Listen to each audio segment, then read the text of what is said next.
लिलवा कचौड़ी आपने ट्राई तो ज़रूर की होगी, पर ऐसी चटपटी वाली और एकदम यमी वाली लिलवा कचौड़ी आपने शायद ही कभी ट्राई करी होगी।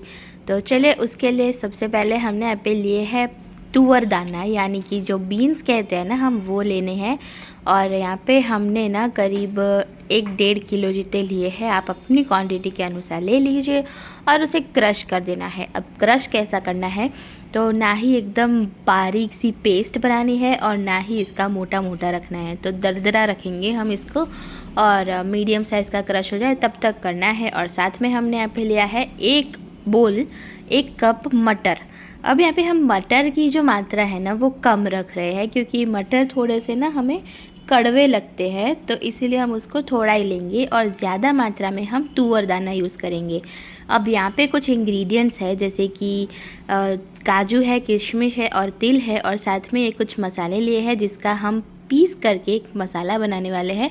तो उसके अंदर क्या क्या है वो बता देती हूँ। तो धनिया है, साबुत जीरा है, लौंग, सिनामन यानी कि जो दालचीनी होती है वो है, काली मिर्ची है और सौंफ है। अब इन सबको एक मिक्सर जार के अंदर ले लेना है। अब जिस तरह से मैंने आपको बताया कि आप अपनी क्वांटिटी के अनुसार तुअर ले लीजिएगा, तो उसी क्वांटिटी के अनुसार अगर 1 किलो तुअर है तो 1-1.5 चम्मच जितना तो ये मसाला जाएगा। तो आप इसको पीस करके स्टोर भी कर सकते हैं।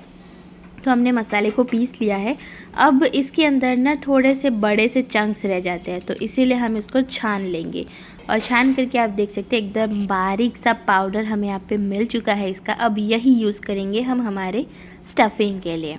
तो अब चढ़ा देंगे गैस के ऊपर एक कढ़ाई बड़ी सी, क्योंकि मटर नहीं, तुअर दाने की जो मात्रा है वो बहुत ही ज़्यादा है, तो बड़ी कढ़ाई चाहिए होगी। अब उसके अंदर ऑयल डाल दिया है, तो तेल गरम होते ही हम इसके अंदर राई डाल देंगे, जीरा डाल देंगे और थोड़ी सी इसके अंदर हींग डाल देनी है।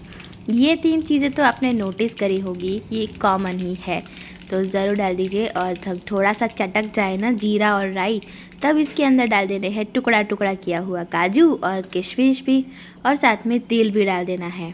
और अब हाँ, इसके बाद फिर हींग ऐड कीजिएगा।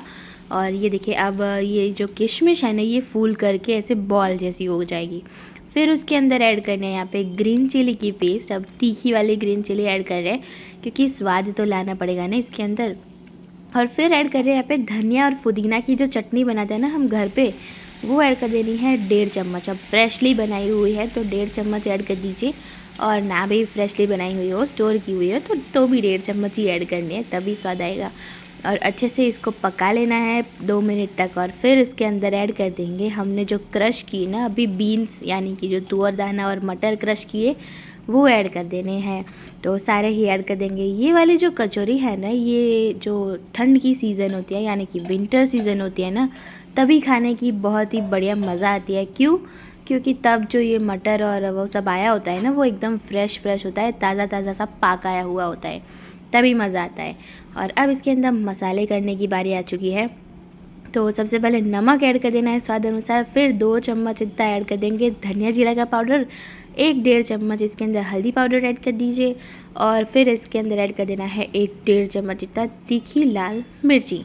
तो तीखा तो हम ज़रूर खाएंगे, क्योंकि तीखे से ही तो सारे स्वाद आते हैं, तीखा और नमक, बस ये 2 चीज़ ऐसी होती है जिससे सारे स्वाद बैलेंस हो जाते हैं। अगर आप भी यही मानते हो तो कमेंट करके ज़रूर बता दीजिएगा, ठीक है। और हाँ, नींबू का रस भी हमें इसके अंदर ऐड कर देना है। अब आप पूछोगे कि इसके अंदर इतना सारा मसाला क्यों किया, क्योंकि हम ज़्यादा क्वांटिटी में बना रहे हैं, और अगर ये मसालेदार नहीं बनी तो फिर स्वाद ही क्या आएगा। और ऊपर की जो परत होगी ना कचौरी की, वो तो उसके अंदर तो ज़्यादा स्वाद होता नहीं है, जो स्टफिंग होता है वही स्वादिष्ट होना चाहिए ना। तो उसे स्वादिष्ट करने के लिए हमने इसके अंदर ढेर सारे मसाले ऐड कर दिए, और बस 5 मिनट के लिए उसे पकने देना है ढक करके, जिससे कि थोड़ा सा ये कुक भी हो जाएगा। और फिर उसको एक बार चला लेना है 5 मिनट के बाद।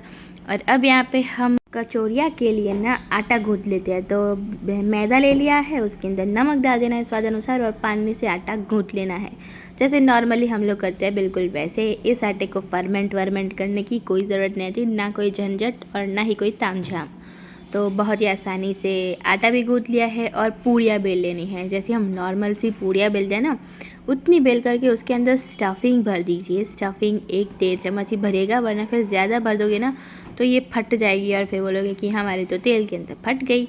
तो बस इसीलिए नाप अनुसार ही भर दीजिए और फिर इसको इस तरह से कलियाँ बना करके बंद कर देना है। मतलब इसका जो खुला हुआ मुंह है वो हम इसको बंद कर देंगे और थोड़ा सा प्रेस करके ना इस तरह से ये जो उसका मुख होता है उसको सील कर देंगे और थोड़ा सा इसको प्रेस कर देना है। बस ये हो गई है हमारी। इसी तरह से सारी कचौड़ियाँ बना करके तैयार कर देंगे। देख सकते हैं आप लोग गोल मटोल सी कचौड़ियाँ हमारी बन चुकी है। अब हमने ऑयल भी गर्म होने के लिए रख दिया है इसको फ्राई करने के लिए और बस एकदम धीरे धीरे से इसको डाल देना है। अब इसको पकाना कब तक है वो मेन चीज़ है। तो इसको ना दोनों तरफ से इसका गोल्डन सा मस्त कलर आ जाए ना, एकदम गोल्डन थोड़ा सा ब्राउनिश, तब तक हमें इसे पकाना है। आप देख सकते हैं ये थोड़ा सा पिंकिश गोल्डन कलर आ चुका है। अभी ये और भी कलर इसका चेंज होगा और ये देख सकते हैं आप इसके अंदर थोड़ी हवा भर गई है ना, तो ये अपने आप ही पलटे जा रहे हैं। मस्त फूली फूली सी हमारी गोल गोल कचौरियाँ बन चुकी है और अब बस ये परफेक्टली कुक हो चुकी है। इस तरह से आपको गोल्डन कलर ला देना है इसका और फिर इसको हम निकाल लेंगे एक प्लेट के अंदर। अगर आप चाहें ना तो एक बार इसको कट करके चेक भी कर सकते हैं कि ये अंदर से पका है या नहीं। जब ये कलर आ जाए ना तो समझ लीजिएगा कि पक ही चुका है, कट करने की ज़रूरत नहीं पड़ेगी। पर फिर भी आपको अगर डाउट लगे तो कंफर्म ज़रूर कर लेना चाहिए। तो बस हमारी सारी कचौड़ियाँ जो है वो बन चुकी है और ये कचौड़ी ना गर्मा गर्म खाने की मज़ा कुछ और ही होती है। तो ज़रूर सर्व कर दीजिए फटाफट से गर्मा गर्म। और यहाँ पर रेडी हो चुकी है हमारी मटर लिलवा कचौरी।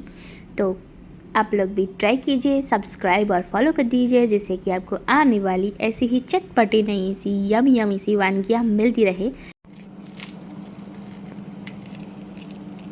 तो सुना आप लोगों ने कितनी खस्ता हमारी कचौड़ियाँ बनी है, एकदम क्रिस्पी आवाज़ आई ना आपको।